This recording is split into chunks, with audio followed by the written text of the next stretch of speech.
Hello student, welcome in SR classes with Dharmesh Kumar. आप सबका एक बार फिर से स्वागत है।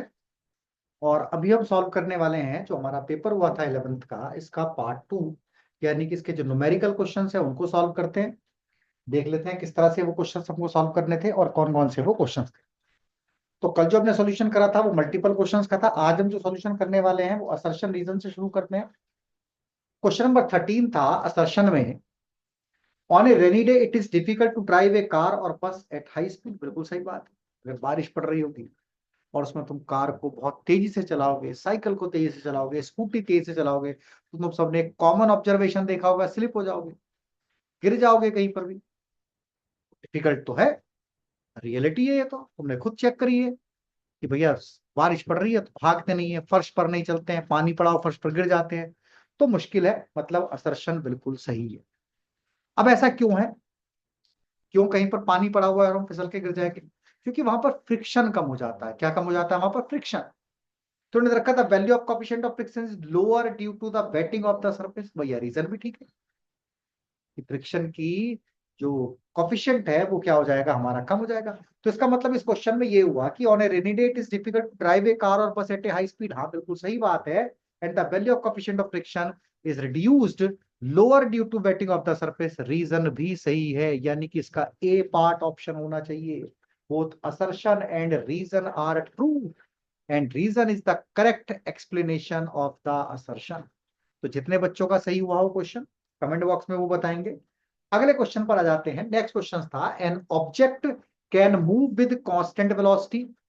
एक ऑब्जेक्ट है, कांस्टेंट वेलोसिटी से चल रहा है, if no net force across on it. मतलब हम वैक्यूम में चले गए, कोई फोर्स नहीं है, ना फ्रिक्शन है, ना एयर रेजिस्टेंस है, कोई फोर्स नहीं है। तो वहां पर क्या हो रहा है, जब कोई फोर्स नहीं है तो वो कांस्टेंट वेलोसिटी से चलेगा। क्यों भैया? न्यूटन का लॉ था, हमें किसी फोर्स की जरूरत ही नहीं है। फिर ना तो स्पीड कम होगी ना स्पीड बढ़ेगी। तो इसका मतलब assertion an object can move with constant velocity if no net force act on it. Assertion बिल्कुल ठीक है। No net force is needed to move an object. जब वहां पर असल में तुम कहोगे कि सर हमें सड़क पर कार चलाने के लिए फोर्स क्यों लगाना पड़ रहा है? अगर हम कार को सड़क पर कांस्टेंट वेलोसिटी से चला दें तो इंजन क्यों चलाना पड़ रहा है? एक्चुअली क्या होता है, कार को रोकने के लिए फ्रिक्शन फोर्स काम करने लगता है, एयर रेजिस्टेंस काम करने लगता है। तो उस सबको बैलेंस करने के लिए हमें कार का इंजन चलाना पड़ रहा है। बट स्पेस में तो ऐसा ही नहीं। An object can move with a constant velocity. अगर कांस्टेंट वेलोसिटी से वो चल रहा है तो no net force act on it. अगर मतलब ऑब्जेक्ट पर कोई नेट फोर्स नहीं है तो वो कांस्टेंट वेलोसिटी चलता रहेगा। तो फिर हमें किसी फोर्स की जरूरत नहीं होगी, according to laws of motion, Newton first law of motion. यानी कि both assertion and reason are true and reason is the correct explanation of the assertion. जितने बच्चों का सही होगा कमेंट बॉक्स में बताएंगे। क्वेश्चन नंबर 15 पर आ जाते हैं। Cricketer move his hand back to catch a ball. बिल्कुल सही बात है। तुम मैच क्रिकेट देखते होंगे, बॉलर बॉल पकड़ता होगा, ऐसे करके हाथ पीछे लाता होगा, बॉलर बॉल पकड़ता होगा, हाथ ऐसे पीछे लाता होगा। तो cricket move hand his hands back to catch a ball so to catch its easily without hurting, ताकि उसको चोट ना लगे। वो ऐसा इसलिए कर रहा है, ये बॉल को पकड़ा और नीचे लेकर के आए, बॉल को पकड़ा और नीचे लेकर के आए। बट ऐसा क्यों कर रहा है? ताकि उसको चोट ना लगे। बिल्कुल सही बात है, असर्शन इज ट्रू। अब रीजन क्या दिया? He try to decrease the distance travel by the ball. वो क्या वो बता रहे कि क्या वो डिस्टेंस को डिक्रीज कर रहा है? ना भाई, गलत आंसर है। डिस्टेंस को इंक्रीज डिक्रीज करने से कोई फर्क नहीं पड़ता। वो डिस्टेंस डिक्रीज नहीं कर रहा, वो डिस्टेंस डिक्रीज नहीं कर रहा, वो तो कुछ और काम करने की कोशिश कर रहा है। कमेंट बॉक्स में बताओ कि क्या करने की कोशिश कर रहा है। उसने ऐसे करके हाथ पीछे की तरफ लाया, क्या चीज बदली, क्या चीज चेंज करी, क्या हुआ, क्यों ऐसा करा? कमेंट बॉक्स में बताना। जो रीजन है ये क्या है, इसका फॉल्स है। ये रीजन क्या है, इसका false. He try to decrease the distance travel by the ball so that it hurt less. बिल्कुल गलत है, बिल्कुल गलत है। तो assertion is true but reason is false. Next question पर आ जाते हैं। Friction is necessary evil. Evil का मतलब होता है खतरनाक चीज, कोई ऐसी चीज जो हमारी शत्रु हो, दुश्मन हो। तो कह रहा फ्रिक्शन नेसेसरी है, जरूरी है, जरूरी दुश्मन है, मतलब जरूरी भी है, हमें चाहिए भी, और हमारा दुश्मन भी है। अब दुश्मन क्यों है, इविल क्यों है? क्योंकि भैया ये बहुत सारी चीजों को खराब कर देगा। मशीनें मशीनें खराब हो रही है, मशीनों के पार्ट्स खराब हो रहे हैं, गर्म हो जाती है, टायर फट जाता है, सब कुछ फ्रिक्शन की वजह से है। हमारी पावर कम कर देता है, थ्रू फ्रिक्शन डिसिपेट्स पावर। बिल्कुल सही बात है, पावर हमारी कम कर देगा, पावर हमारी कम कर देगा, इसलिए इविल है। But without friction we can not walk. हम चल ही नहीं सकते, भी पड़ा था फ्रिक्शन कम हो जाए। क्वेश्चन नंबर जो पहला ही था इसका सर्जन रीजन का, पहला क्वेश्चन था सर्जन रीजन का कि अगर फ्रिक्शन कम हो जाए तो हम तो चल भी नहीं पाएंगे, गिर जाएंगे। तो बिल्कुल सही है, through friction dissipate power, power कम हो जाती है, but without friction we can not walk. Both assertion reason are true and reason is correct explanation of assertion। तो देखते हैं कितने बच्चों के सही हुए हैं, चेक करोगे इनको तुम। क्वेश्चन नंबर 17 था इसके बाद 2 मार्क्स में। A car moving along a state highway with speed of 126 kilometre per hour. शायद जो मैंने तुमको न्यूमेरिकल प्रॉब्लम्स कराए थे उसमें क्वेश्चन था। A car moving with a along a state highway with a speed of 126 kilometre per hour is brought to stop with a distance of 200 metre. एक car थी जो 126 किलोमीटर पर आवर की speed से चल रही थी। You उसमें कितना था, यू उसमें था 126 किलोमीटर पर आवर, और इसको मीटर पर सेकंड में बदलना था। ब्रॉट टू स्टॉप, बी कितना हो गया था इसमें, 0 मीटर पर सेकंड। कितना भी हो गया था इसमें, 0 metre per second. What is the retardation of the car at a distance of 200 metre. कितनी डिस्टेंस ट्रेवल करी थी, 200 मीटर हमने डिस्टेंस ट्रेवल करी थी। What is the retardation of the car, car का रिटार्डेशन कितना, and how long does it take, और कितना टाइम लेंगे। चैप्टर 3 का क्वेश्चन है जो मैंने तुमको न्यूमेरिकल प्रॉब्लम्स कराए थे उसमें क्वेश्चन था। तो कुछ इस तरह से इसका सॉल्यूशन हो जाएगा, कुछ इस तरह से इसका सॉल्यूशन हो जाएगा। ये सॉल्यूशन इस तरह से होगा कि जो कार की वेलोसिटी दी हुई थी वो कितनी दे रखी थी हमको, 126 kilometre per our, metre per second में कन्वर्ट करेंगे 35 मीटर पर सेकंड आएगा। फाइनल वेलोसिटी भी जीरो हो जाएगी, फाइनल वेलोसिटी भी जीरो हो जाएगी। डिस्टेंस इसमें 200 मीटर है, और third equation of motion apply करेंगे। कौन सी इक्वेशन ऑफ मोशन अप्लाई करेंगे हम, थर्ड इक्वेशन ऑफ मोशन। कौन सी इक्वेशन अप्लाई करनी है हमको, third equation of motion. Third equation of motion हमने इसमें अप्लाई कर दिया तो हमने एक्सेलरेशन निकाला -3.06, रिटार्डेशन हो गया। और अगर आपको टाइम देखना है तो फॉर्मूला लगा देंगे v is equal to you plus a t, v is equal to you plus a t. तो v minus u is equal to a t, या v minus u upon a is equal to t. ये formula लग जाएगा v minus u upon a, और solve करके 11.343 second इसका answer आएगा। Next question की तरफ आते हैं। अगला क्वेश्चन हमारे पास दिया था, नेक्स्ट क्वेश्चन को देख लेते हैं। नेक्स्ट क्वेश्चन हमारे पास था 1 ग्राम, क्वेश्चन नंबर 18 था।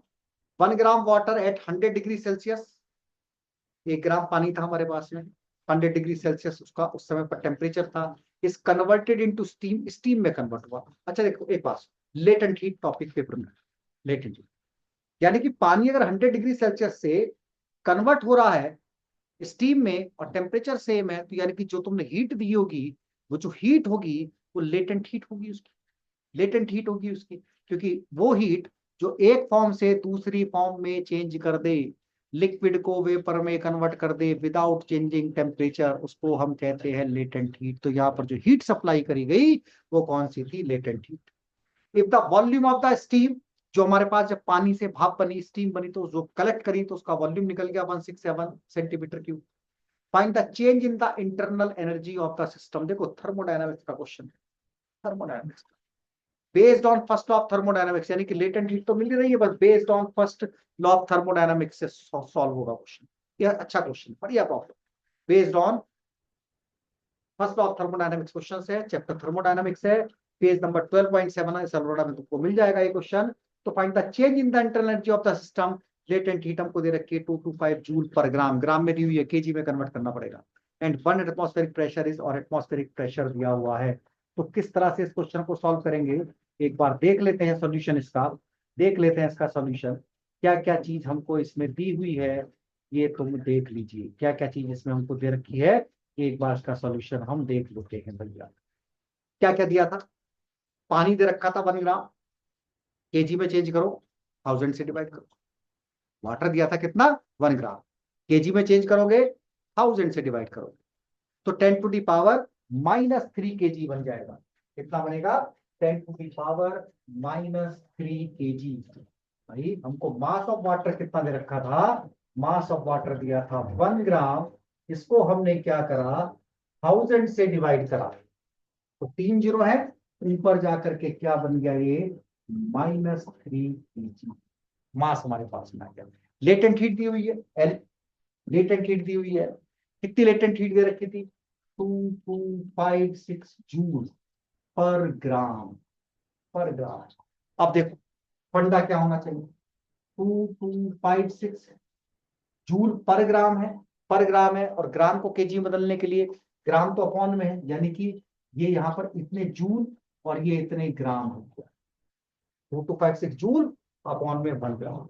और ग्राम को केजी में अगर बदलना है तो ग्राम को बदल रहे हैं 1000 नीचे आएगा, और ये वाला 1000 जो सबसे नीचे आता है ये ऊपर चला जाएगा, ये कहा चला जाएगा ऊपर, यानी कि 2256 इंटू 10⁻³ kg।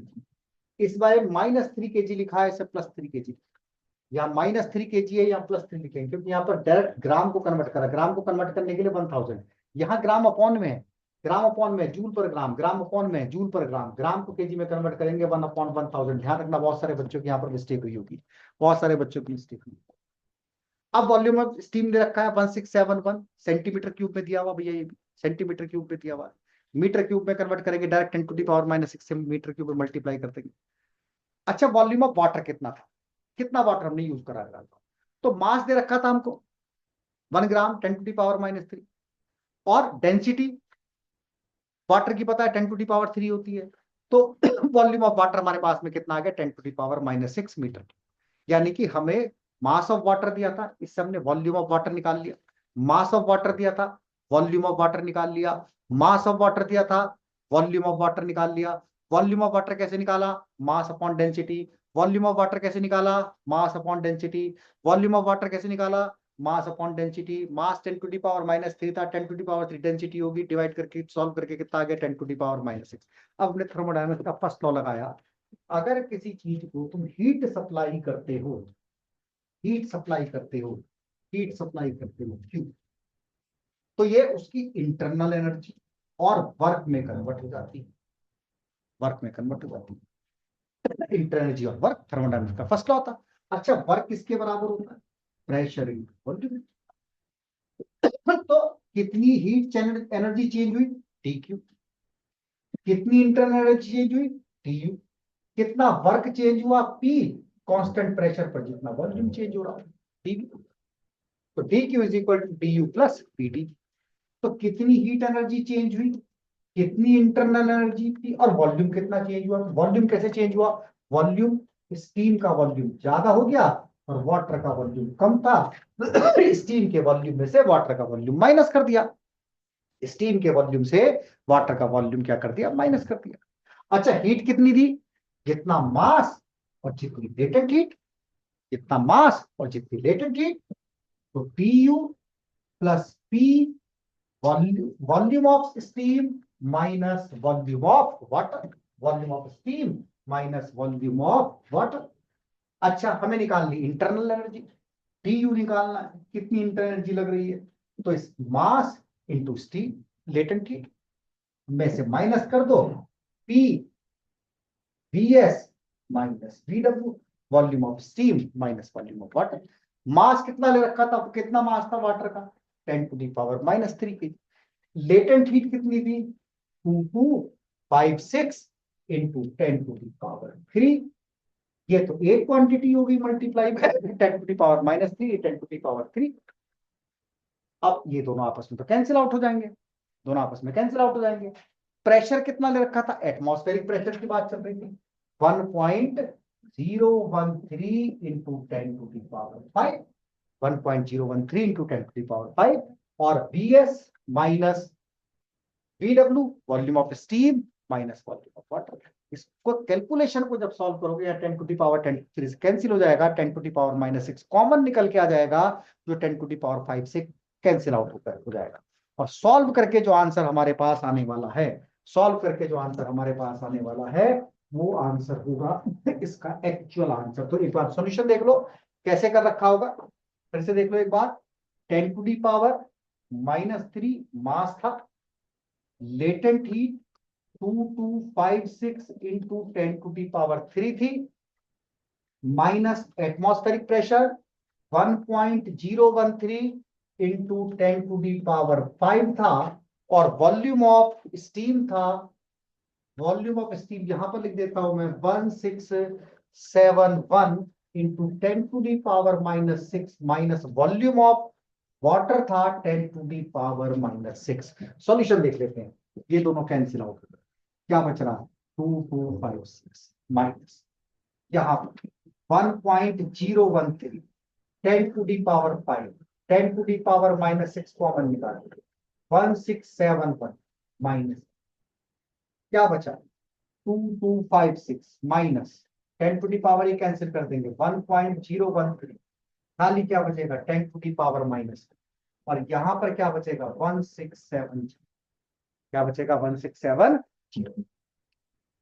ये 10⁻⁻1 है, तो 2256 मतलब इसको इससे डिवाइड कर दोगे तो -0.1013 इंटू 1670, इन दोनों की मल्टीप्लाई करके, इन दोनों की मल्टीप्लाई करके इसमें से माइनस कर दो, इन दोनों की मल्टीप्लाई करके इसमें से माइनस कर दो, हमारा आंसर आ जाएगा। इन दोनों की मल्टीप्लाई करके इसमें से क्या करते हैं ना माइनस। तो अच्छा क्वेश्चन था, थर्मोडायनेमिक्स पर बेस्ड था, फर्स्ट लॉ और थर्मोडायनेमिक्स पर बेस्ड था, इंपॉर्टेंट क्वेश्चन था, बढ़िया क्वेश्चन था। नेक्स्ट क्वेश्चन की बात कर लेते हैं। नेक्स्ट क्वेश्चन देख लेते हैं क्या दिया था हमारे पास पेपर में। अगला क्वेश्चन था calculate the temperature, calculate the temperature at which RMS velocity root mean square velocity of a gas is double its value at 20 degrees Celsius if pressure remain constant। kinetic theory of gases का question कराया हुआ question, kinetic theory of gases का question है calculate the temperature at which RMS velocity of a gas is double its value at 20 degrees Celsius if pressure remain constant। तो देख लेते हैं भैया क्वेश्चन, अच्छा क्वेश्चन है, अच्छा क्वेश्चन है, देख लेते हैं एक बार।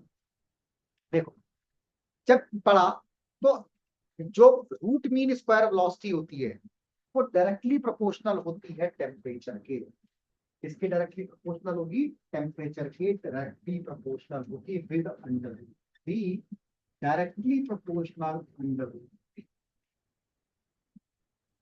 अब ये अगर टेम्परेचर सेल्सियस में है, मान लो T डिग्री सेल्सियस टेम्परेचर था जिस पर वेलोसिटी डबल हो गई, T डिग्री सेल्सियस टेम्परेचर था जिस पर वेलोसिटी क्या हो गई, डबल हो गई, तो T डिग्री सेल्सियस टेम्परेचर पर वेलोसिटी निकाल लेते हैं, 47 पर निकाल लेते हैं। तो मान लो T डिग्री सेल्सियस पर वेलोसिटी निकाली जाए, कितनी वेलोसिटी थी, तो 273 प्लस T डिग्री, कितनी वेलोसिटी थी। सपोज करो 27 पर निकालनी हो तो 273 प्लस 37, दोनों इक्वेशन को अगर डिवाइड कर दे, प्रोपोर्शनल के नीचे के लगा करके कांस्टेंट लगा दिया, इक्वल टू के निशान लगा करके के लगा दिया, कांस्टेंट हो गया, के से के कट गया, भाई प्रोपोर्शनल हटाओ के लगा दो, प्रोपोर्शनल हटाओ के लगा दो, तो VT upon V27 is equal to बनेगा 273 plus T upon 273 plus 27। But ये कहा गया था हमको, ये कहा गया था हमको कि जो वेलोसिटी है T डिग्री पर वो डबल है, डबल है वेलोसिटी है 27 पर। क्या कहा गया था, क्या कहा गया था, एक बार फिर से देख लो, फिर से देख लो कि जो वेलोसिटी है T डिग्री पर वो डबल है वेलोसिटी ऑफ 27 पर। इसका मतलब ये हुआ कि VT अपॉन V27 दोनों की वैल्यू कितनी आनी चाहिए, 2 आनी चाहिए। यहां पर इसकी जगह पर 2 पुट कर दिया, अंडर रूट हटाने के लिए ये 273 प्लस 27 300 बन जाएगा, ये 300 बन जाएगा, अंडर रूट हटा करके इधर 4 कर दिया, 273 प्लस T अपॉन 300, इस क्वांटिटी को सॉल्व कर दिया, इस क्वांटिटी को क्या कर दिया सॉल्व, आंसर आ जाएगा 927 डिग्री सेल्सियस। कितना आंसर होगा 927 डिग्री सेल्सियस। तो न्यूमेरिकल क्वेश्चन समझ आ रहे होंगे, अच्छा क्वेश्चन था, ये भी अच्छा क्वेश्चन था, ठीक है, कर देना है इस क्वेश्चन को भी, चेक करने और मुझे कमेंट बॉक्स में बताना किन किन बच्चों के आंसर सही रहे हैं। अगले क्वेश्चन पर आ जाते हैं, बड़ा आसान क्वेश्चन था, बहुत आसान, कई बार इंपॉर्टेंट बताया गया है, बहुत बार इंपॉर्टेंट, अच्छा क्वेश्चन। क्या कहा गया इस क्वेश्चन के बारे में कि bomb is dropped from an aeroplane, एक एरोप्लेन चल रहा है बिल्कुल सीधा, हॉरिजेंटली चल रहा है, हॉरिजेंटली। तो bomb is dropped from an aeroplane when it is directly above the target. मतलब क्या करा पायलट साहब ने, गलती कर दी, गलती कर दी उन्होंने। क्या गलती करी कि बॉम्ब को तब ड्रॉप करा जब एरोप्लेन अपने टारगेट के ऊपर पहुंचा। ये एरोप्लेन जा रहा है ऐसे करके, सपोज करो जैसे वो यहां पर था तभी टारगेट आ गया, अब इन्होंने बॉम्ब ड्रॉप कर दिया, छोड़ दिया बॉम्ब। तो बॉम्ब तो अब प्रोजेक्टाइल बन जाएगा और ऐसे करके गिरेगा, ऐसे करके गिरेगा। हॉरिजेंटल वेलोसिटी तो कांस्टेंट रहेगी, हॉरिजेंटल वेलोसिटी तो कांस्टेंट रहेगी। प्रोजेक्टाइल बन गया कि नहीं बना? कितनी हॉरिजेंटल वेलोसिटी चल रही थी? 500 किलोमीटर पर आवर। यू कितना चल रहा था? 500 किलोमीटर पर आवर यू था। The aeroplane is moving horizontally at a speed of 5 kilometer per hour and it is directly 1000 meter above the target। Target से कितनी ऊंचाई पर था? 1000 मीटर। एच हो गया, एच हो गया। तो सबसे पहले उसने पूछा भाई how much distance will the bomb miss the target, ये निकालना है आर। क्या निकालना है? आर निकालना है, आर। मैक्सिमम हॉरिजेंटल रेंज निकालनी, हॉरिजेंटल रेंज निकालनी। क्या निकालनी है इस क्वेश्चन में? Horizontal range. तो सबसे पहले इसको नीचे गिरने का टाइम पता कर लो, नीचे गिरने का क्या पता कर लो? टाइम पता कर लो कि भैया कितने टाइम में एरोप्लेन से ये बॉम्ब नीचे गिरा होगा, कितने टाइम में नीचे गिरा होगा। तो डिस्टेंस दे रखी थी 1000 मीटर, ग्रेविटी दे रखी थी 9.8 मीटर पर सेकेंड। टाइम निकाल लेते हैं, तो टाइम का डायरेक्ट फॉर्मूला लगा दो या फिर ये इक्वेशन लगा लो, S is equal to U T plus half A T square. S horizontal, ये वर्टिकल डिस्टेंस 1000, वर्टिकल वेलोसिटी तो है ही नहीं, वर्टिकल वेलोसिटी तो जीरो होगी। टाइम निकालना है, एक्सेलरेशन की जगह ग्रेविटी 9.8, ग्रेविटी 9.8 और टी स्क्वायर की जगह टाइम। सॉल्व करके टी आ जाएगा यहां पर 100/7 सेकेंड। डायरेक्ट तुम फॉर्मूले से भी टाइम निकाल सकते हो, इस फॉर्मूले में टाइम निकाल लो और फिर हॉरिजेंटल रेंज का फॉर्मूला लगा दो यूटी। हॉरिजेंटल रेंज कितनी होती है? UT, initial velocity into time, initial velocity into time. Horizontal range कितनी होगी? Initial velocity into time. बाद में फॉर्मूला लगा दिया यू, यू जितनी वेलोसिटी थी, वेलोसिटी किलोमीटर पर आवर में थी, मीटर पर सेकंड बदल लेंगे, 1250/9 और टाइम हमारे पास आता 100/7। दोनों की मल्टीप्लाई कर देंगे, आंसर आ जाएगा। तो इस क्वेश्चन में प्रोजेक्टाइल से क्वेश्चन था, हॉरिजेंटल प्रोजेक्शन का क्वेश्चन था।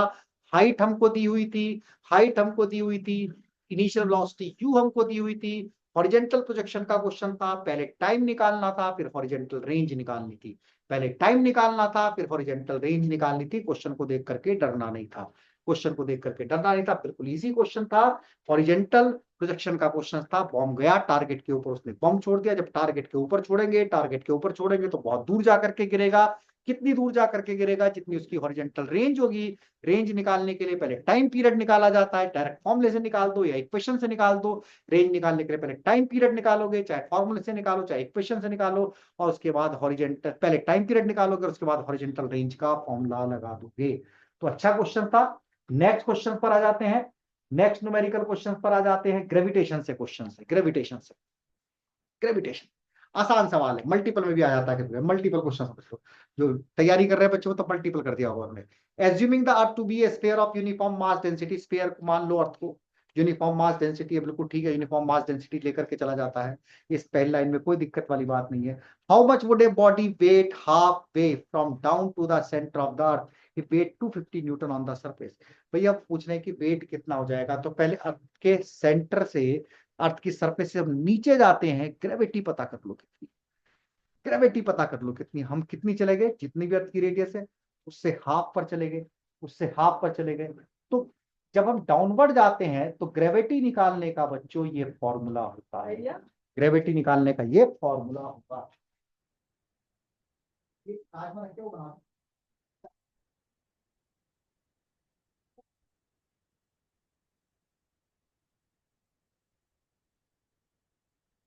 तो ग्रेविटी निकालने का फॉर्मूला है भैया, डेप्थ पर अगर हम जाएं, कहां पर जाएं, डेप्थ पर अगर हम जाएं,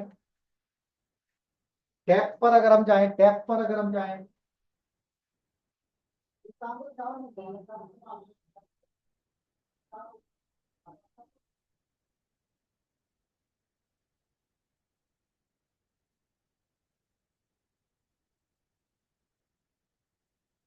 देख लेते हैं भाई बच्चों, देख लेते हैं। अगर डेप्थ पर अगर हम जाते हैं, डेप्थ पर अगर हम जाते हैं, डेप्थ पर जाते हैं, तो डेप्थ पर जाने से ग्रेविटी कितनी हो जाती है?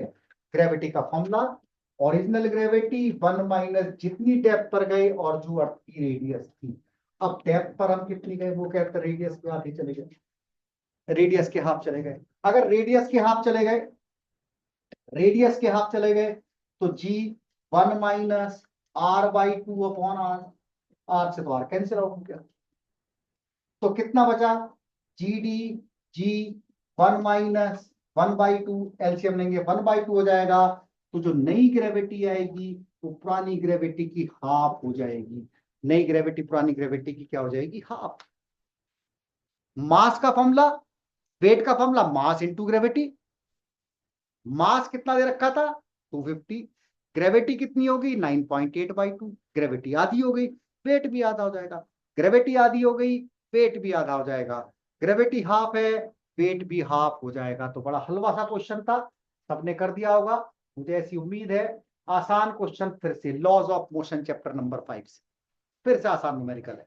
एक constant force acting on a body of mass 3 kg, एक बॉडी, एक कांस्टेंट फोर्स अप्लाई हुआ, बॉडी का मास था 3 kg, उसने क्या करा? स्पीड बदल दी। यू था 2.0 मीटर पर सेकंड, तुमने फोर्स लगाया तो वेलोसिटी होगी 3.5 मीटर पर सेकंड, टाइम लगा 25 सेकंड।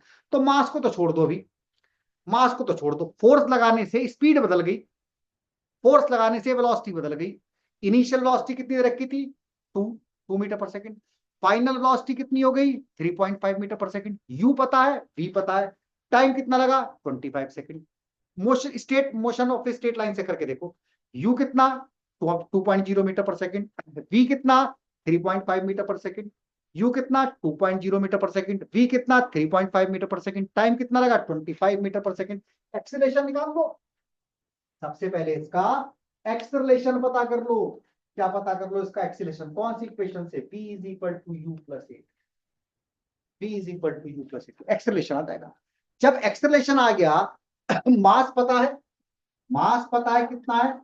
3 kg। एक्सेलरेशन पता कर लिया, हमसे पूछा था फोर्स बताओ कितना लगा, what is the magnitude of force, force बताओ। फोर्स का फॉर्मूला m इंटू ए, फोर्स का क्या फॉर्मूला? m इंटू ए। फोर्स पता कर लो, फोर्स पता कर लो। तो एकदम हलवा क्वेश्चन था, देख लो एक बार सोल्यूशन इसका। मास था 3 kg, इनिशियल वेलोसिटी थी 2 metre per second, final velocity होगी 3.5 मीटर पर सेकंड, टाइम लगा 25 सेकंड। पहले इक्वेशन लगाई v is equal to you plus a t, acceleration पता चल गया। फोर्स का फॉर्म लगाया m इंटू ए, 3.0 से सॉल्व करा 0.18 न्यूटन। तो applied the force, increase the speed of the body. अब इसने क्या करा? फोर्स ने क्या करा? स्पीड को इंक्रीज करा, इसका मतलब ये तो मोशन की डायरेक्शन में लग रहा होगा। अगर स्पीड को डिक्रीज कर देता तो मोशन के अपोजिट फोर्स लग जाता। तो दो क्वेश्चन पूछे गए थे। लास्ट वाली लाइन मेरे ख्याल से बहुत सारे बच्चों ने नहीं लिखी होगी, उसने ये भी पूछा था डायरेक्शन ऑफ फोर्स बताओ, डायरेक्शन ऑफ फोर्स बताओ। फोर्स तो निकाल दोगे तुम, F is equal to M into A से, बट डायरेक्शन भी तो पूछी है। Direct what is the direction of the force? तो मोशन की डायरेक्शन में है। क्यों? क्योंकि इसने क्या करा? स्पीड को बढ़ा दिया। आधा नंबर कट जाएगा, एक नंबर कट जाएगा उन बच्चों का जिन्होंने डायरेक्शन नहीं लिखी होगी। डायरेक्शन लिखनी तो कंपलसरी है, कंपनसेशन है डायरेक्शन का। तो फोर्स कितना लग रहा होगा?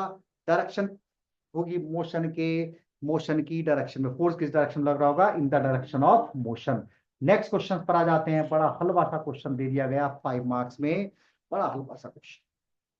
तुमसे कहा train move from one station to another station in the 2 hours time, it speed time graph during the motion is shown in the figure, determine the maximum acceleration during the journey. Acceleration निकालना। अच्छा, जब graph दिया हो तो acceleration वहां पर ज्यादा होता है जहां पर स्लोप ज्यादा हो, जहां पर स्लोप ज्यादा हो उस जगह पर एक्सेलरेशन ज्यादा होता है।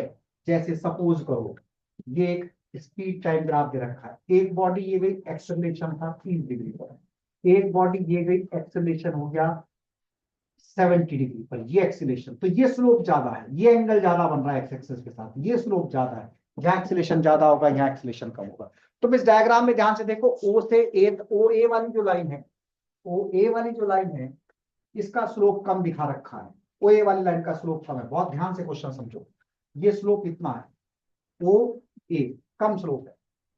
ए बी पर गए, ए बी पर गए, ए बी पर गए, एक्स एक्सिस के पैरेलल हो गया, स्पीड चेंज ही नहीं हो रही, कांस्टेंट स्पीड है, एक्सीलरेशन नहीं होगा। फिर गए, फिर स्लोप ऐसे करके बढ़ गया। अब देखो ये एंगल ज्यादा है कि ये एंगल ज्यादा है, चेक करो, ये एंगल ज्यादा है कि ये एंगल ज्यादा है, तो ये एंगल ज्यादा है, यानी कि यहां पर स्लोप ज्यादा है। तो स्लोप कहां ज्यादा है? बी से सी वाले सेक्शन में। स्लोप कहां ज्यादा है? बी से सी वाले सेक्शन में। अब सी पर कितनी स्पीड दे रखी थी? 50। बी पर कितनी स्पीड दे रखी थी? 20। टाइम कितना लगा यहां से यहां तक जाने में? टाइम कितना लगा? यहां पर टाइम कितना दे रखा था? 0.75 सेकेंड। यहां पर टाइम कितना दे रखा था? यहां पर टाइम कितना दे रखा था? 1.00। टाइम इन दोनों के बीच का डिफरेंस आ गया। ये u हो गया, ये v हो गया, ये v हो गया, ये u हो गया, ये v हो गया, ये v हो गया। v is equal to u plus 80 लगा लो, या एक और तरीका है, ये डिस्टेंस को डिवाइड कर दो ये डिस्टेंस से, हमारे पास में इसका स्लोप आ जाएगा। क्या आ जाएगा इसका स्लोप? क्या आ जाएगा इसका स्लोप? फिर पूछा हमसे calculate the distance cover during the time interval 0.75 to this. अब हमें टाइम की डिस्टेंस निकालनी है, टाइम की डिस्टेंस निकालनी है, डिस्टेंस निकालनी है। कहां से निकालनी है हमको distance? Also calculate the distance cover by the time interval from 0.1 to this. Time interval और निकालना 1 से लेकर के 0.75 के बीच में। तो 0.1 और 75 के बीच में ये वाला फिगर बन रही है, ये फिगर बन रही है, ये फिगर बन रही है। इस ट्रेपीजियम बन रहा है, क्या बन रहा है? ट्रेपीजियम। इस ट्रेपीजियम का एरिया निकाल लो, डिस्टेंस आ जाएगी। तो सबसे पहले तुमको क्या करना है देख लेते हैं इस क्वेश्चन में। इस क्वेश्चन में हमको क्या क्या कहा कि as the part BC of the speed time graph है maximum slope, so acceleration is maximum during this time interval. Slope of BC निकाल लिया, दोनों स्पीड को डिवाइड कर दिया दोनों टाइम से।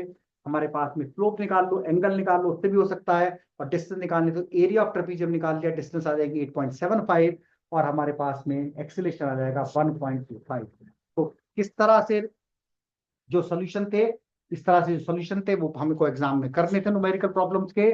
तुम्हारे न्यूमेरिकल प्रॉब्लम्स में कितने मार्क्स आ रहे हैं, किस बच्चे के कितने मार्क्स आ रहे हैं, कैसा पेपर हुआ है, कमेंट बॉक्स में बताना।